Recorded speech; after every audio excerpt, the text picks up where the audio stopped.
மாதத்துல 1 நாள் குறையும்னாக்கா, அது என்னைக்கு குறையும்னு எப்படி தெரியும் நமக்கு? ஓகே. ஒரு வேளை 15ஆம் தேதி குறையுது. பாருங்க 15ஆம் தேதி விலை குறைஞ்சிடுச்சுன்னு வாங்குறீங்க. 16ஆம் தேதி இன்னமும் குறையலாம் இல்லையா? கண்டிப்பா. ஸோ, அதனால வந்து ஒரு பொருள் அதனுடைய விலை வந்து ஒரு தேதிய வச்சோ, இல்ல மாசத்துக்கு ஒரு தரம் குறையணும்னு ரூல் வச்சோ அப்படிலாம் வந்து வர்த்தகம் நடைபெறாது.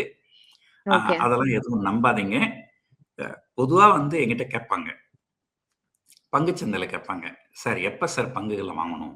அ உங்ககிட்ட எப்போ கேஷ் இருக்குதோ, எப்போ முதலீடு பண்றதுக்கு கையில பணம் இருக்குதோ, அன்னைக்கு தான் நீங்க பங்குகள் வாங்கணும். "Sir okay. எப்ப சார் விக்கணும்?" அப்போ உங்களுக்கு எப்போ பண தேவை இருக்கோ, அப்பதான் விக்கணும். மற்றபடி இந்த ஓகே. நேரத்தில தான் பங்குச் சந்தைகள் வாங்கணும் அப்படின்ற ஒரு சட்டம். அதே போல தான். தங்கம் வந்து உங்ககிட்ட சேமிப்பு இருக்குது, வாங்கணும்னு நெனைச்சா நீங்க வாங்குங்க. அனன்யாஸ் நானா நானி ஹோம்ஸ் கோயம்புத்தூர். இது எங்களோட பாரடைஸ்.